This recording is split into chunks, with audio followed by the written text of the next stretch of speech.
Welcome to Soundbreaker. In today's episode, we're talking to Gaurav Sharma, who resides in New York and based out of New York City. Gaurav, it was a pleasure to have you here. And he's the founder and CEO of Hook Music. If you haven't downloaded this app or you haven't heard of it, it is absolutely amazing. I'm in love with it. I downloaded it immediately when I heard about it. Gaurav, thank you for joining us today. And Thank you for if you having don't me, man. mind, my pleasure. If you don't mind introducing yourself for some of the people who might not be familiar with you, I'm sure they will after this. And after they get on Hook, they'll know who you are.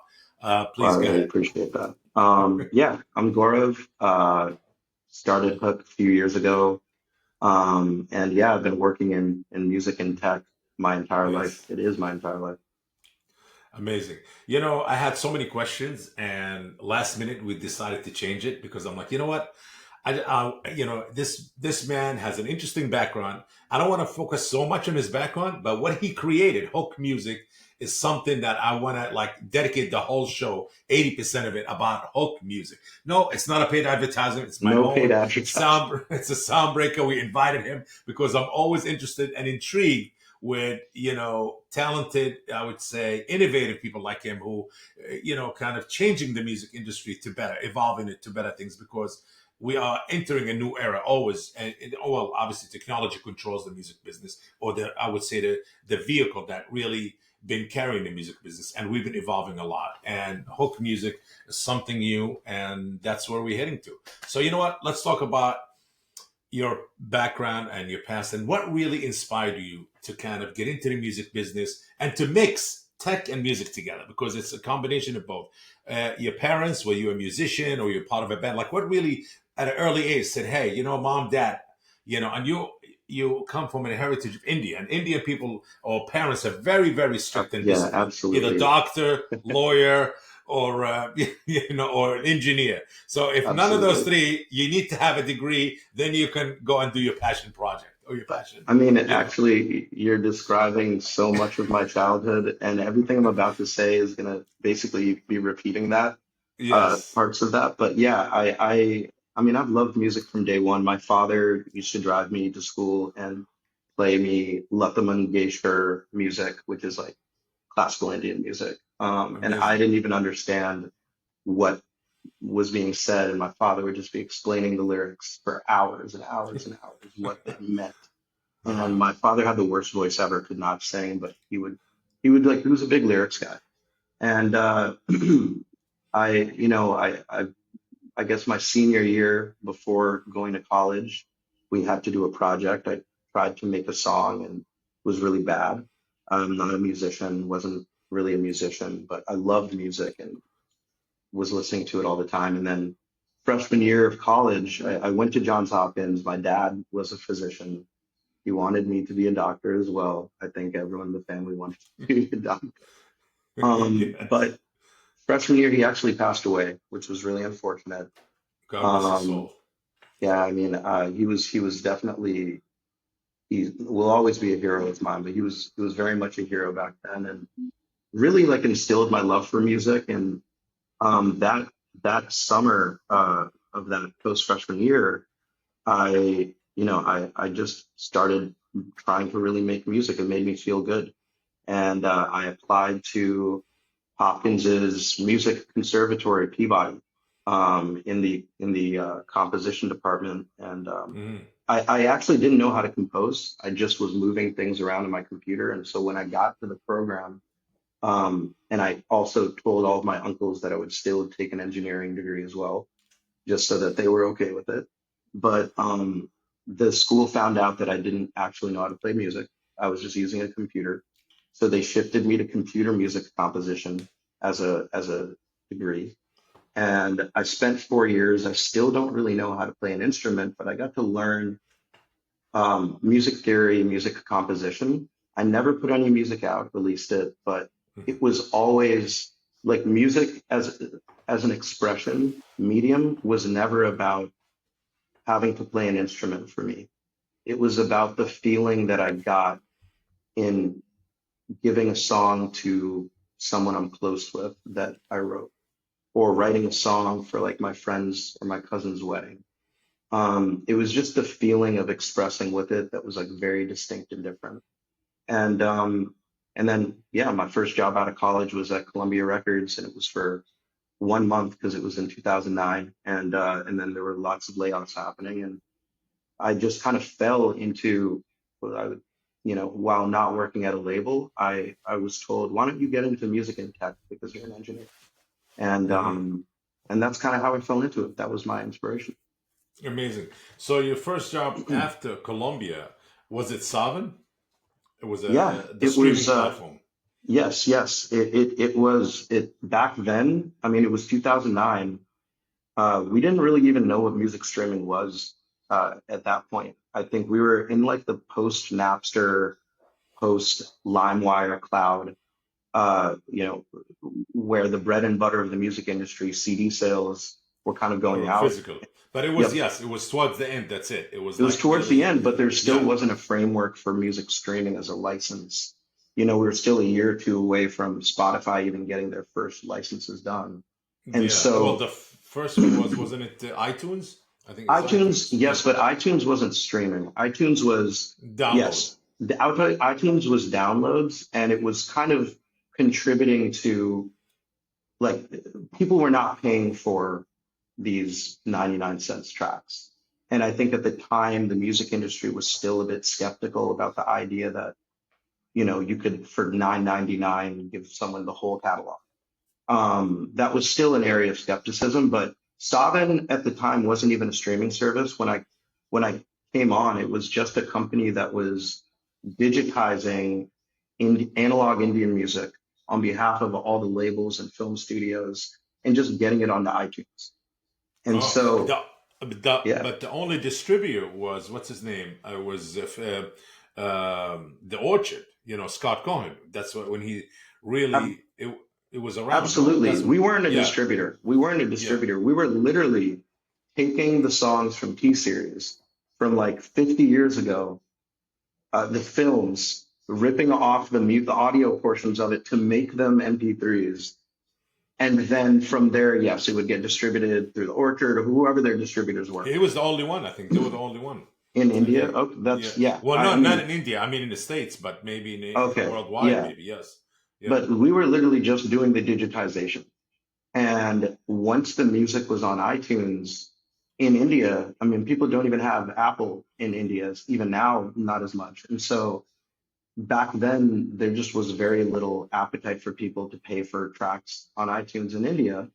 And so at the time, we were still working with the Indian labels, and we thought of this idea of, hey, Google has this new feature called One Box that they Hmm. had in India. I don't know if it was globally, but the idea was you could search for a song and in the old Google search thing, and then a little box would come up on the right, and it would be a playlist, and you would listen to music, and you could listen to music while you're searching.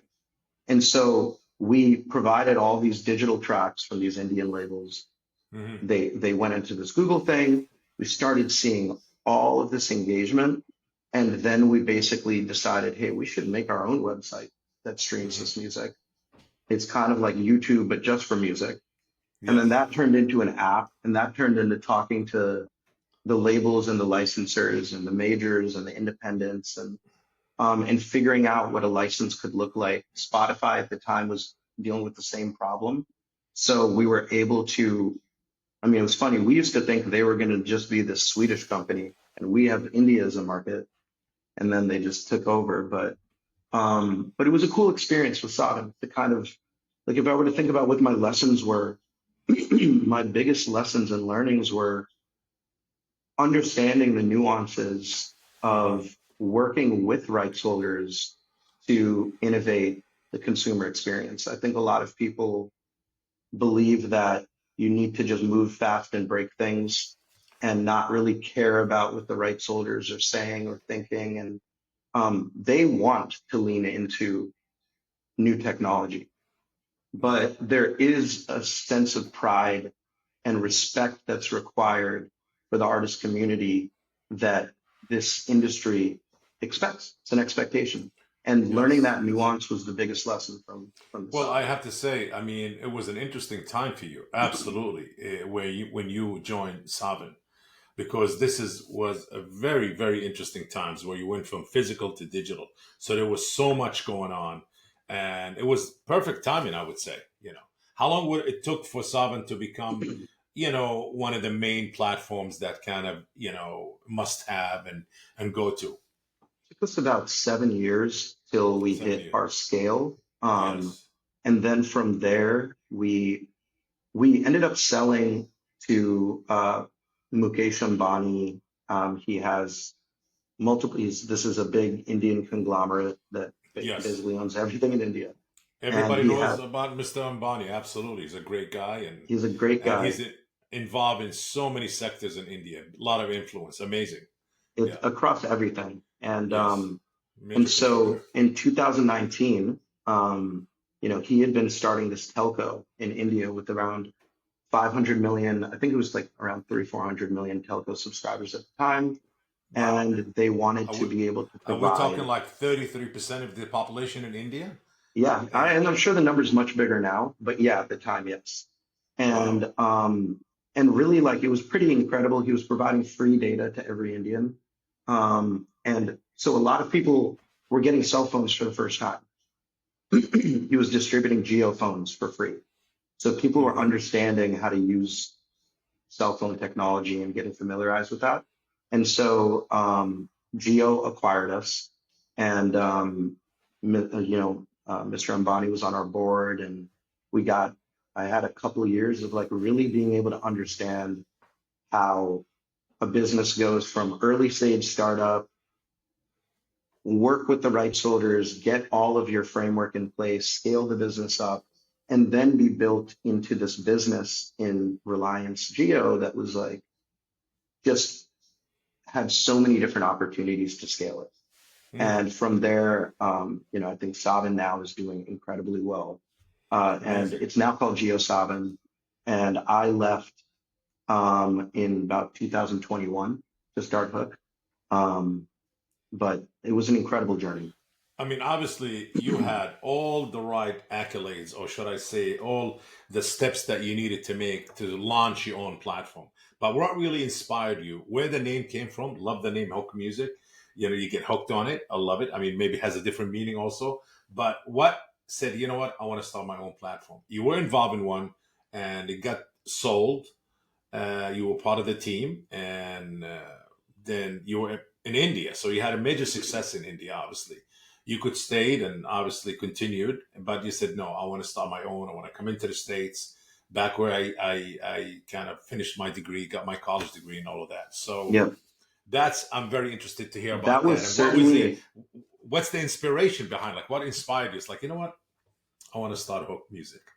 well, first of all, I mean, no one's ever kind of picked up on that nuance of just, I was in India for a long time and I did fall in love with music here. And so part of me, I mean, we were also in the pandemic. I think part of me also was just like, hey, going back home, I want to, I want to see if there's something that we can build to further impact and support music Yes. here and the artists that I've grown up with to love. And so, um, actually, that was part of it, but the inspiration for the business itself really came from just seeing parallels of what happened back in 2009 on that digital, physical to digital transitioning, Yes. and what's happening now, and just kind of seeing history kind of repeat itself. So I had even noticed in even 2019, 2020, that the overall revenue of music streaming, not just Saavn, but just across all the platforms and consumption was beginning to flatten. It wasn't that it was not growing, but that growth was flattening. And yet every one of these businesses was still struggling for profitability. Mm. And so part of it was that, and then realizing that there are other parts of the ecosystem of technology where people seem to be listening to music more and more and more, and that growth being exponential. And that was really on social media. My younger brother, who, uh, you know, I, we're really close. He was actually, we have a 12-year age difference. Hmm. And we're the only two siblings, and his name's Shiv. And he, especially after dad passing, like we've just been really close. And so I spoke to him a lot and tried to understand where he was listening to music. And so much of that, he was at Syracuse at the time, was on social media. And yet, when you start talking to his classmates and trying to understand the differences between the experience of music there versus on streaming.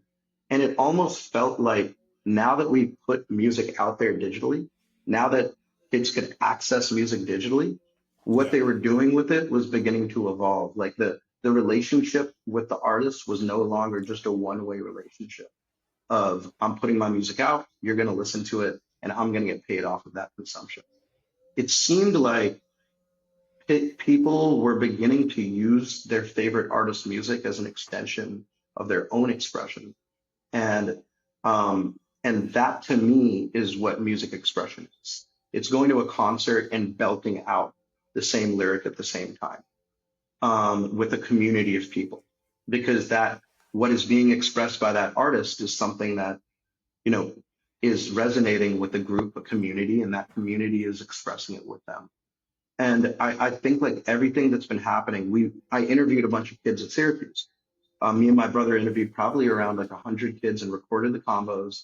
And we would ask, why are you posting sped up versions of Billie Eilish tracks as opposed to the original, or mashups, or this weird DJ remix?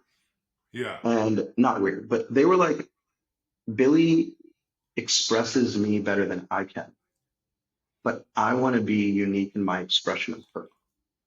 And I think that was like a really profound realization. And then when you go beyond it, the inspiration is just recognizing the economics don't make sense. Like there's more music that's being consumed on social today than on streaming in terms of aggregate minutes. It's being driven by fan expression. And yet social media platforms are paying a fraction of the money that streaming does, and it's not consumption based. So I wanted to create an ecosystem where we could legally create a framework for artists to have agency and control around how their fans can interact with their music, have a say, have data, and an ability that as we grow, every one of those fan created remixes that are all short form, 60 seconds or less on Hook, that these are all assets for the artists to be able to benefit from, make money off of. They should hopefully be able to see data around, oh, wow, there's people in India, electronic fans in India are experiencing and expressing my music in this way with an Hmm. artist, maybe doing a mashup with an artist I don't even know. And Hook could be a platform that connects them and creates just a more structured ecosystem around it where everyone wins. I mean, it's pretty interesting. Love the idea and how do you get the idea and inspired you to do it. But I have to say, like, a regular DSP, it's very simple. Regular distribution from the label or from a distributor or an aggregator. That's it. But yours, the contract or your legal side of it must be a nightmare. I don't know. I'm not involved, but just to remix somebody's song, to speed it up or to create a mashup, forget about calculating the royalty and all the mechanical. But how do you work around? Let's say I come into the platform and I start some of my favorite artists. I'm going to create a remix of it, without anybody's permission. How does that work? Well, first of all, it is with people's permission. Everything Uh on our huh. platform is with permission. Um, Okay. we're just creating a scalable way to create those permissions. But to first touch on what you said from a rights perspective Yeah. and just licensing perspective, it's Correct. interesting. Like I think this is the biggest benefit from going through that Sovereign experience as early on as it was, because I can tell you, working on Hook now for 3.5 years, the amount of people that out the gate, year one, were like, you're never going to be able to do license for sped up or slowed down. Like, never mind all this other stuff. Like, no one's going to agree to this. No one's going to agree to that. I think like How there's did you? a It's true. How did you manage? Because you're the first one who done it it's all illegally. this has all been done before. Genuinely, meaning not this license. The license we wrote, we created this license with the partners that we're working with Downtown and with all the other distributors and labels that we're talking to. But like the idea that rights holders are this like big bad wolf that just wants to, hold people back from innovation is completely crazy. There was no license for music streaming until music streaming proved that there was value to the rights holders, until music streaming platforms proved that they can provide security. Think about back then, like artists are thinking about Napster and LimeWire when they think of digital music. And Yeah. now they're being told to trust in a platform that's just going to have all their music available and they only have to spend a couple of dollars. That license didn't exist. Now they exist, and now everyone wants to say that's a normal license. But I remember when that license didn't exist, and it just took common sense, and I think respect is a big thing to get people to buy in. And I think now our entire focus has been, it's not about AI, it's not about all of these like kind of like buzzy things that people want to lead into because they're focusing on building technology versus an economy. Our focus has been what is the model that works for rights holders, for artists? Increasingly, artists are the rights holders. How can we provide tools where if it's difficult for an early stage artist to monetize today, imagine if their fans that they gain and the expression of their fans can help put dollars into their pocket. If you're Well, I mean, able to if you're you able to create. prove that, you can get the license done. Yes, yes. I mean, you created a new revenue stream for them, pretty much.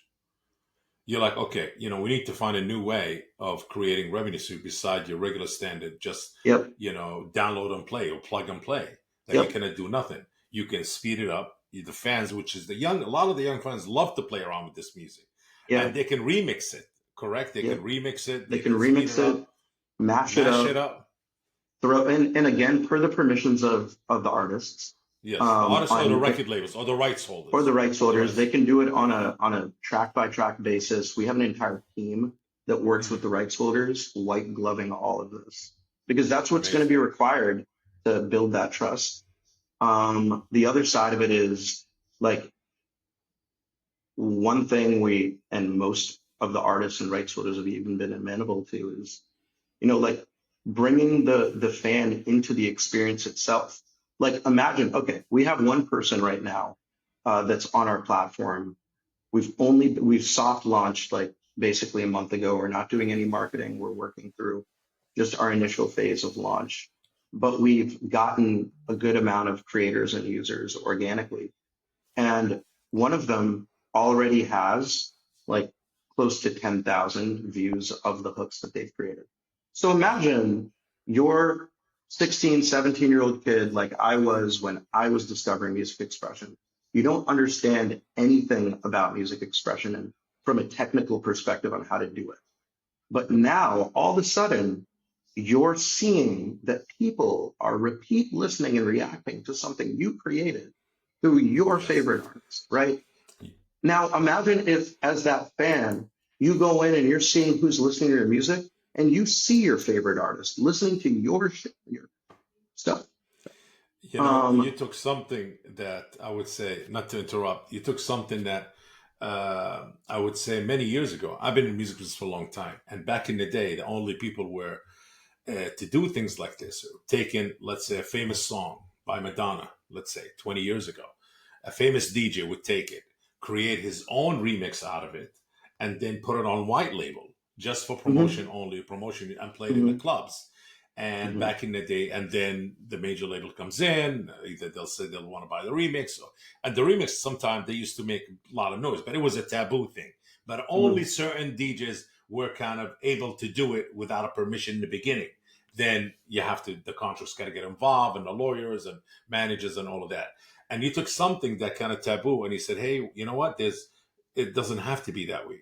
There's a lot of these creators, a lot of these fans themselves have their own ideas and their own ways of creating things and doing things. So it's Hmm. pretty revolutionizing, I would say, because you took something, as I said, that wasn't permitted and you made it legal. So Well, yes, it the is other very good. side of it is just like understanding how to make it a little bit more palpable.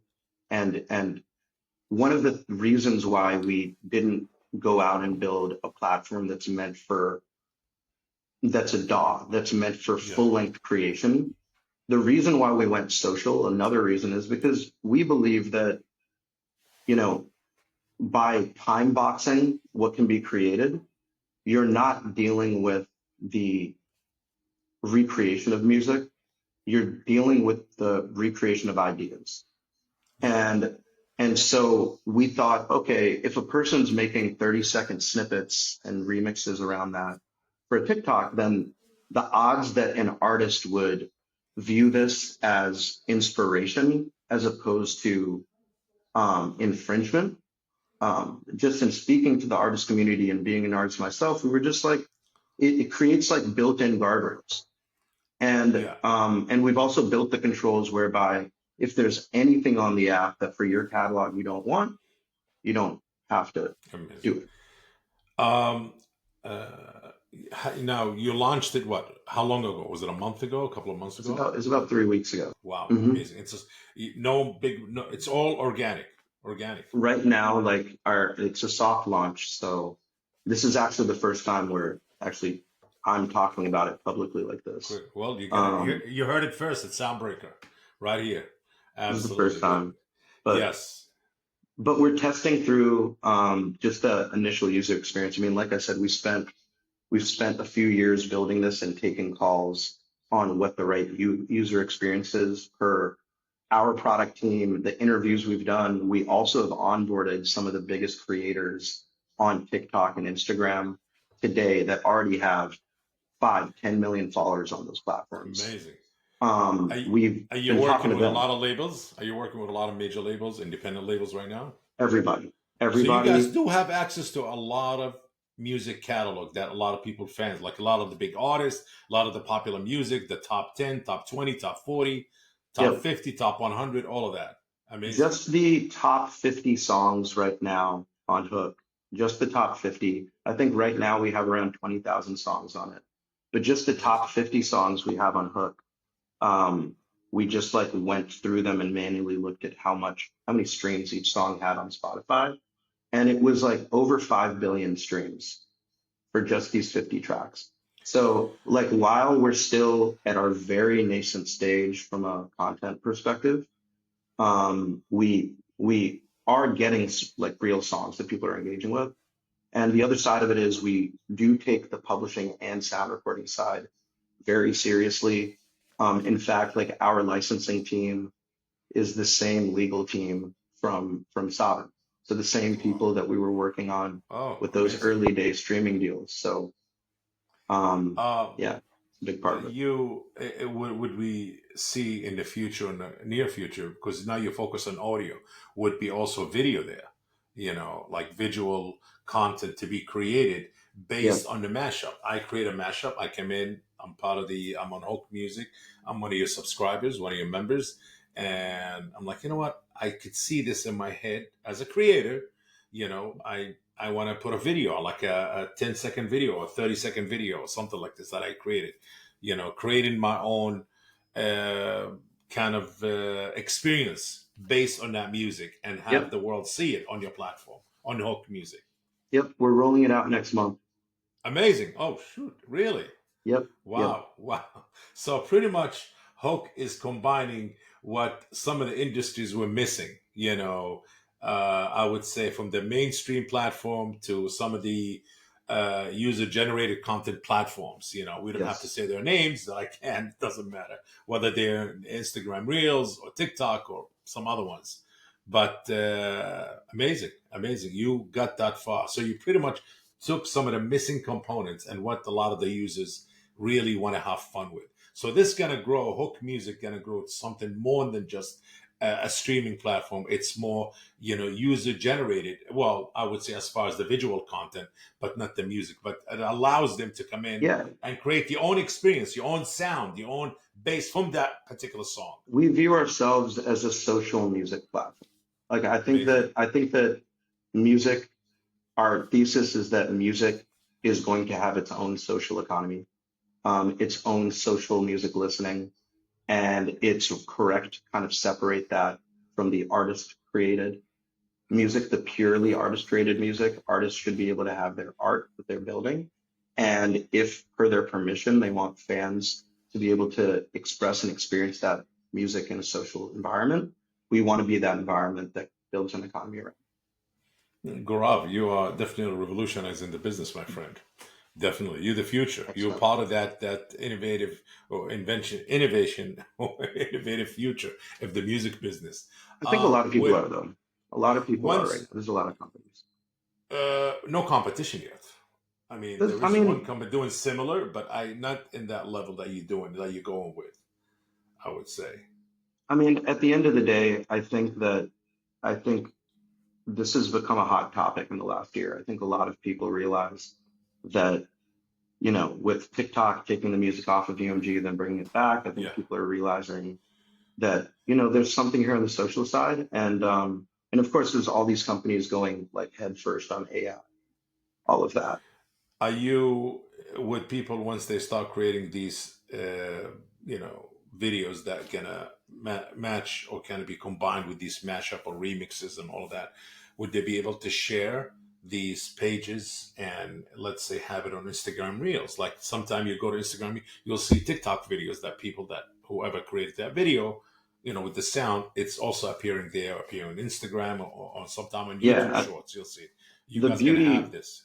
yeah, absolutely. As long as the rights holder has approved like the external sharing and it's specific to the platforms, because effectively what we are for every one of our rights holders is an approved remix agent. So whether you're an artist or a rights holder, what is built from our platform is your content. And if you choose to then allow for it to be shared externally, then that's per the contracts that you have with those external platforms, and the content can be shared to those platforms.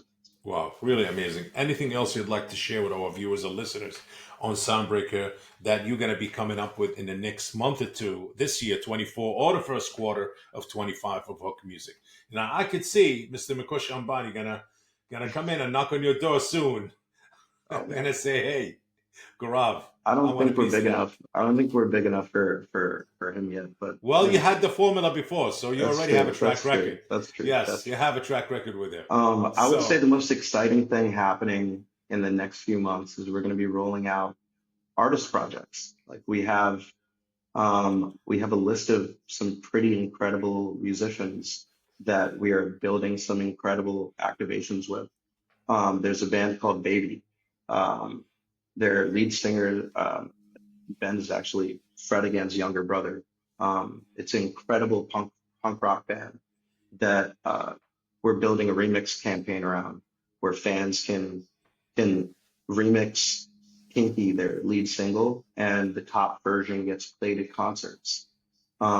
Maybe even becomes a full length version. So we have wow. projects with them. We're talking to multiple other um, labels and bands and artists around. Every month we want to have at least a couple really cool activations to announce. And I'm excited. I don't like trying to decide if I can say a few names, but I probably shouldn't. But in the next month, people are going to start hearing about an entire Uh, calendar of events. a quick question. I'm a rights holder. I give you my music. One of your subscribers created an amazing remix mashup, and I fell in love with it. Like, oh my god! Now, as a rights holder, I say, you know what? I want to take this and actually make it available on other streaming platforms. Is that possible or no? As a I mean, right it's your holder. content. It's Oh, 100% owned by you. oh, even the remix version. Great. Wow. This is amazing. This is definitely an amazing, revolutionizing and empowering artists and putting more money into artists' pocket because, as you said, 100%. the That's the streaming goal. platforms right now, everybody talks, suffer. And this is basically, hey, you know what? Let's be innovative. We got brains. Let's use it. You know, you got music, you got talent. What other ways can we bring it in and get the actual users to be involved to help you generate more revenue and make your music more popular and Exactly. interact more with your fans? Amazing. Really amazing. Exactly. Thank Uh, you. That's you that's you've exactly been it. an entrepreneur, Gaurav. Your journey is absolutely proven formula, and you've been through some struggles, the loss of your dad, but somehow you prevailed and you kept going forward. And but you did listen to the uncles, and you got the degree of engineering, and then from there, but still you kept your passion and love where it belonged, and you stayed on course. Uh, what advice you'll have to other entrepreneurs who, like yourself, it doesn't matter where they are in the world, whatever they're going to watch this episode of Soundbreaker with you, they're going to be inspired. Any advice for them, who wants to carve their path into the music business? Absolutely.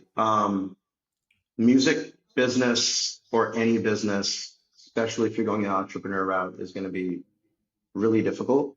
If you truly love it and you want to do it, um, really it's just two things.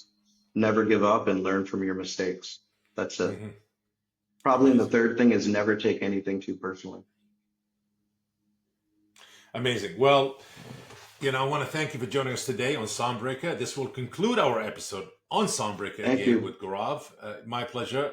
Please make sure to follow us, excuse me, to follow us on social media. Till next episode, stay tuned. I'll see you later. Again, thanks a Thanks. lot, Gaurav. Appreciate Thanks it, a lot, brother. Bob. Thank you. My pleasure. Thank you. If you enjoyed today's episode, make sure to share the Soundbreaker podcast. And if you are joining us on YouTube, please like this video and subscribe to the channel. Until next time.